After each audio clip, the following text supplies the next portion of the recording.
Day 7 of the water fast. First of all, I'd just like to wish my son Josh a really, really happy birthday, and hope you have a great day. Talk about being tired. Today's a tired day. I think this will be a very quick post, really.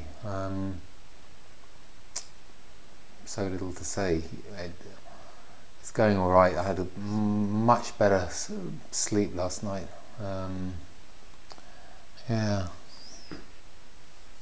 Just sort of have to bear with it, you know. I thought that I was in charge of my body during this fast, and I actually think now that that isn't true, and that it's my body's going to be in charge of me if I don't give it the fuel it needs. And doing the fast, it will tell me what it wants to do, and I need sleep, you know. I need loads and loads of sleep, and I'm not getting it at the moment, but I'm sure that in time it will come. It's early days, really.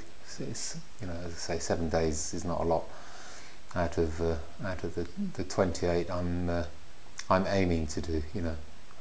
I'm not even sure if that's the right amount either, but that's a reasonable starting point, I think, and it might end earlier, or no, I don't want to increase it. I keep thinking if I get to day 28 and I'm feeling great, then I will just carry on, but I don't think I want to do that, really. I want to put that as the last day, but it would be tempting.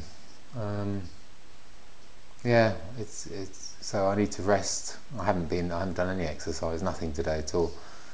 Just sort of watching a few YouTube vids and stuff like that, and very minor things, you know. So I would have loved to have been able to do a supervised fast, you know, with people around me, and I'd like to have done it. I'd have been good to go.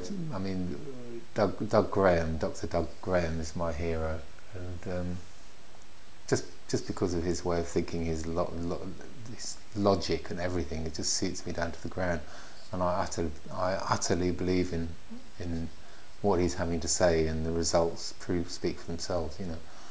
And I'd have loved to have been able to do a supervised fast with him, but unfortunately, you know, he doesn't operate out of the UK very often, and his fasting retreat is in Costa Rica, and that's quite, for me, that's quite a challenge to get there. I mean, it's incredibly expensive as well, you know. Yeah, it's a lot of money, you know, thousands and thousands of pounds. And then you've got to have airfares and stuff like that. But I'm sure the benefits would be worth it. However, I'm just not in the state that I feel that I could do that at the moment. So I have to do it alone, and it's kind of lonely. And it's in the UK at the moment. It's getting colder, and it's showering, and you know, I'd love to be able to go and just lie in the garden in the sun, but that's just not going to happen. So yeah, I do feel alone, and thank goodness there's other people out there that are posting things all the time. So, you know, that is my lifeline, is to be able to post.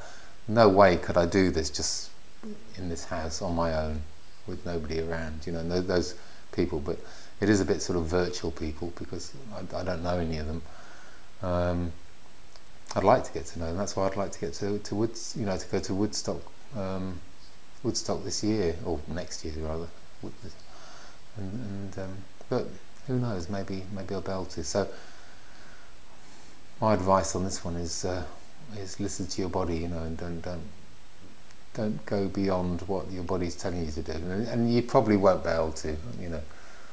Even the thought today of going out, you know, even for like just a 10-mile ride or something, is beyond me at the moment. So. But it could be different tomorrow, and if I do feel different, I might still do one.